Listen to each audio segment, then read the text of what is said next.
We're gonna have to go to the video, but I'm pretty sure I didn't bring up any of that shit. I'm pretty sure you brought it. Nope. All right. Maybe it was me. I don't know. Yeah, actually, that was 100%. That was me. And somebody brought up minivans. And then Talking about old people. somebody said some cool sick guns are coming. Which we know what happened last time. Sig came out with a cool gun. Didn't you get one of them USPSA edition guns? 226s? Yeah, I did. I sold that to some idiot for a lot of money, actually. That's not bad. Yeah. It was a SIG 226 that said USPSA on it, so that really increased the value a lot, I felt.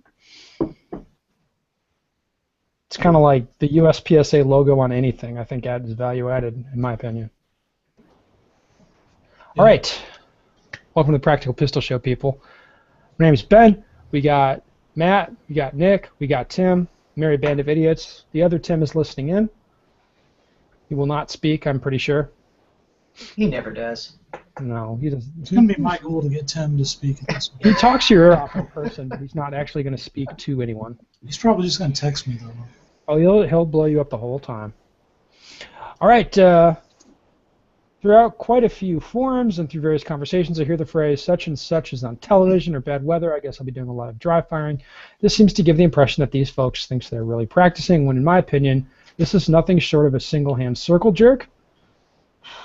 It's not the intention of dry fire practice to focus on each.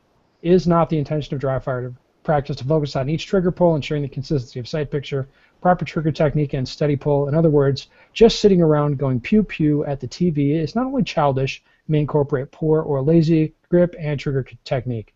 What is the group's thoughts on practicing versus just goofing around? Nick, this is perfect for you, I feel. So, okay, well, I have some mixed thoughts on it. So, first of all, I'll just tell you up front, I am guilty of sometimes dry firing with the TV on. It kind of depends on what I'm doing. But to get to the second part of this question, I guess also, no, for me, dry fire is actually more about gun handling and stuff like that, more so than really, really focusing on perfect sight picture trigger pulls most of the time. But just in terms of like having distractions, basically when you're dry firing, you're gonna have some distractions at the range, right?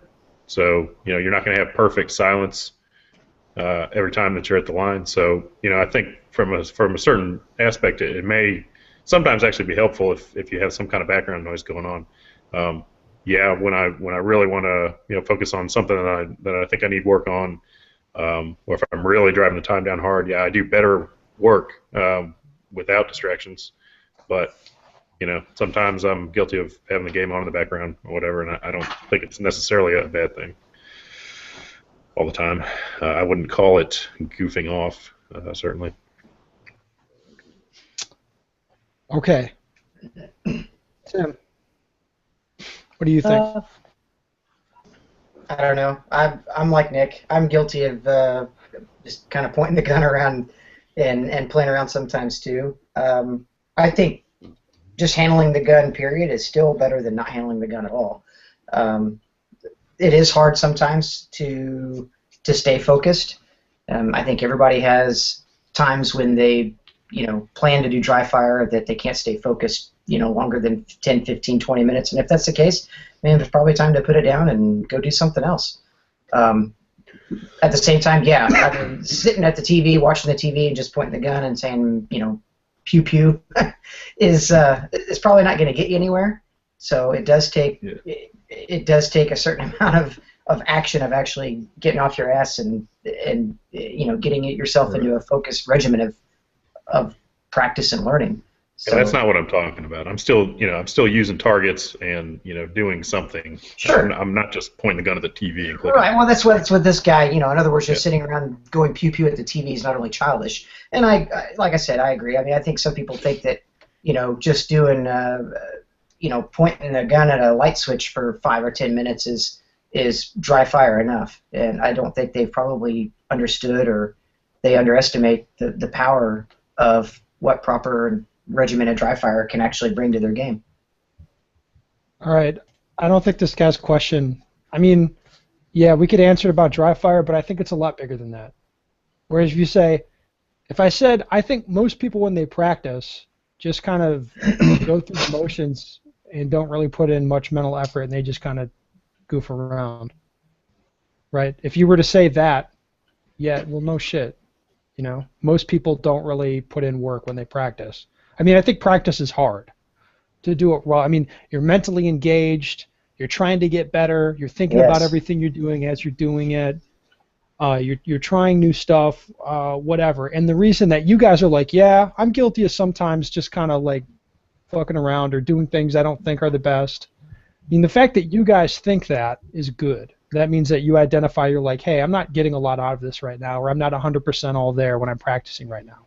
And that's why you guys have gotten good, is because for the most part, you are all there when you practice, and you don't feel good about it when you're going through the motions and not thinking about what you're doing, right?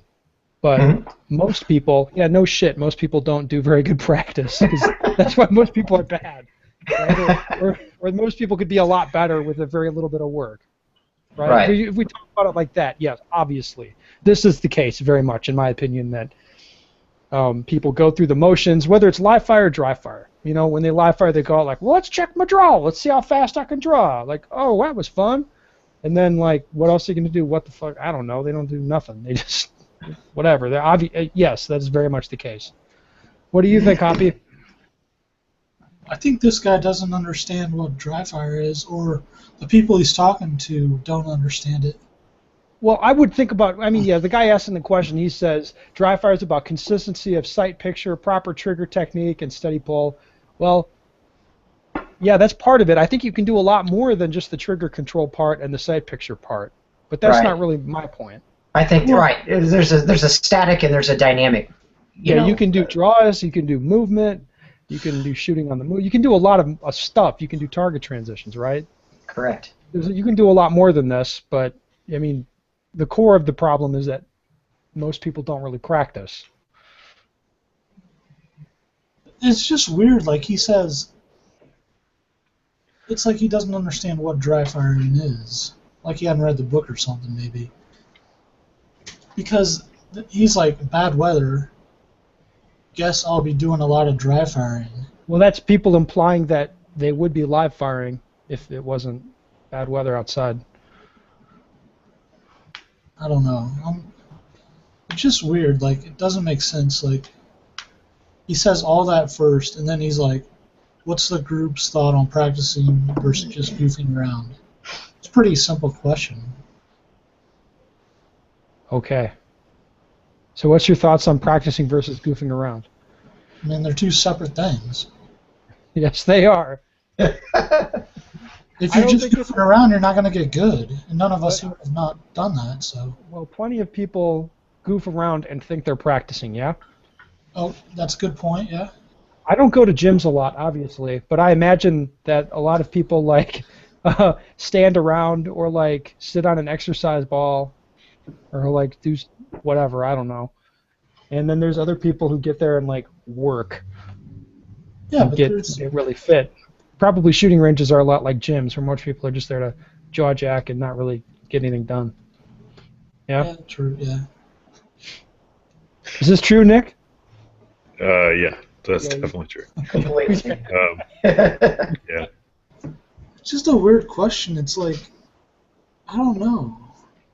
Hopkins, we're over it. Yes, it's a weird question. We're over it. I think this guy, it sounds to me, based on his question, that he's probably not doing enough extensive variety of dry fire. I'll say that. I actually focus, most of my personal dry fire focuses on stuff that he's actually not talking about at all. The way I kind of approach it today. But maybe that's not highly relevant to what he's really asking about. All right. I think we can move on to the next question. Yes, please. When breaking down a stage with a production gun, how often do you shoot to 10 rounds? There are obvious times when you need to shoot to 10. There are times when it exposes you to risk from a mistake, for only a small potential reward. As a revolver shooter, I'm used to not having any makeup shots in my gun, but I do feel I have to respect the targets a bit more when my stage plan requires me to shoot to capacity. I'm gonna go first. You're going to go first? Yeah.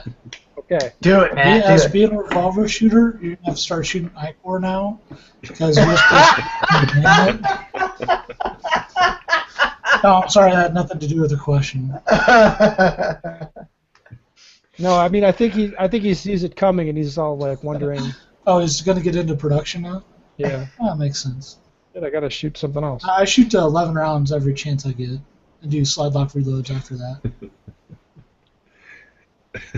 Oh my Okay, God. Nick, what do you think? It's. I don't think that any of you guys are going to consider this a surprise, obviously, but it's totally situationally dependent, right? So there's a lot of factors that go into it.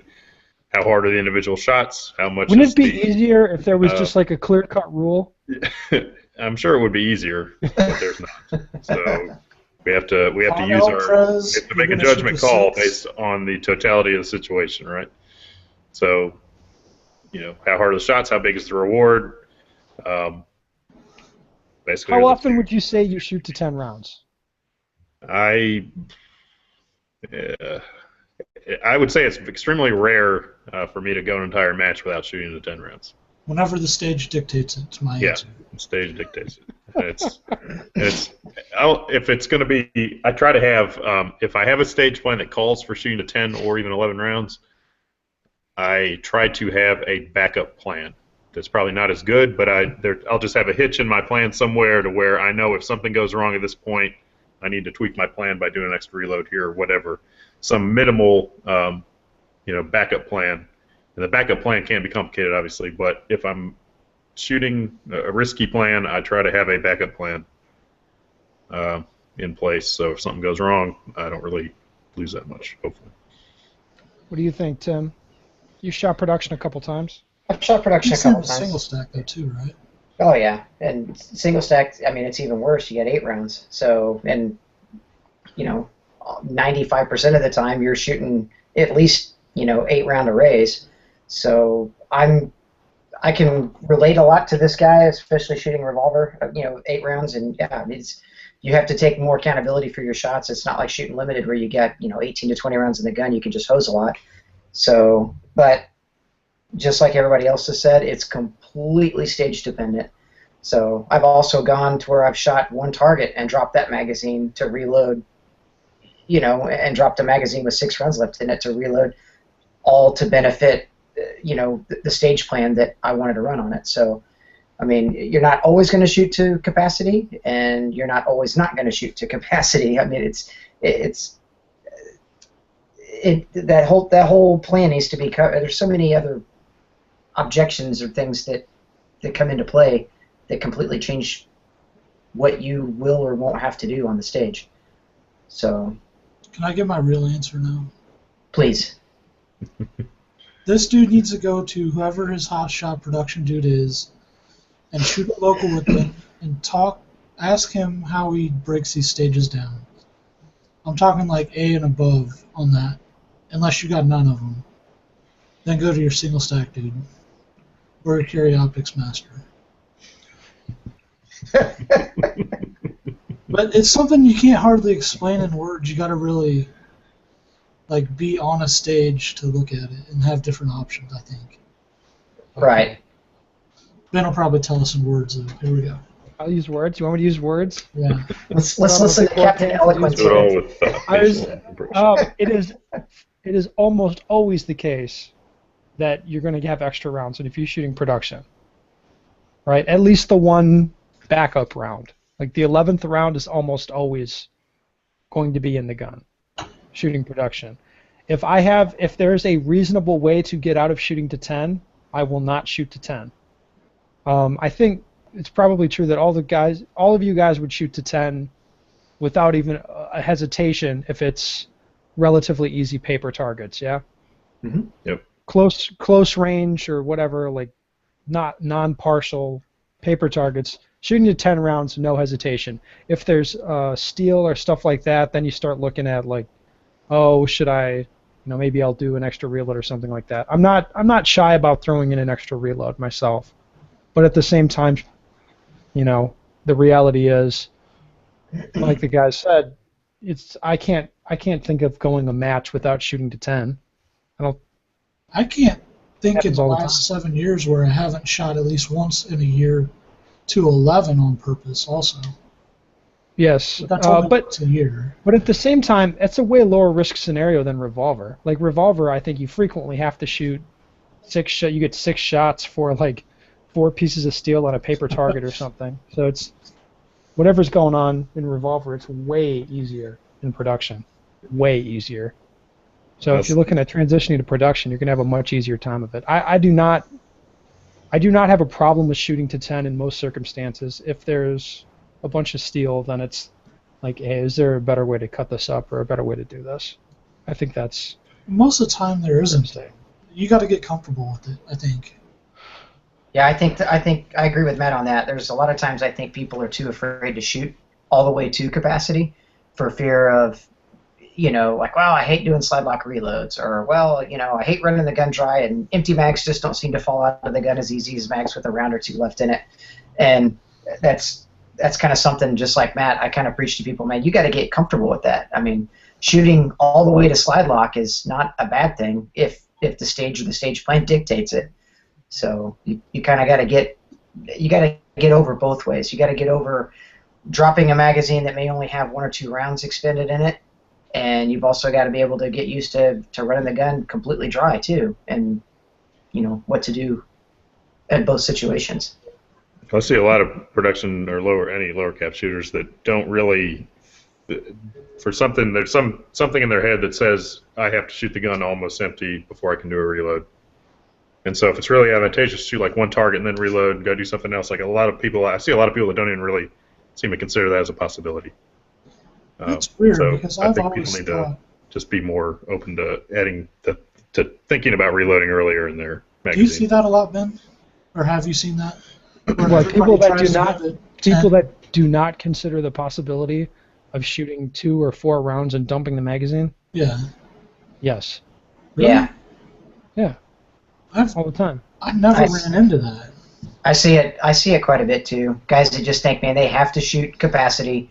So I mean, they'll move 20 feet, shoot 4 targets over here, and then run 20 feet over to shoot 2 rounds at one target, and then run the gun dry, not thinking that, oh, well, if I shot X amount of rounds here, I could drop that magazine that still has rounds in it, and absorb a reload in that distance to get to the next position to shoot and not have to do a standing reload. It's usually newer kind of shooters who honestly didn't even think of it as a possibility. Right. Okay, I can see that, I guess.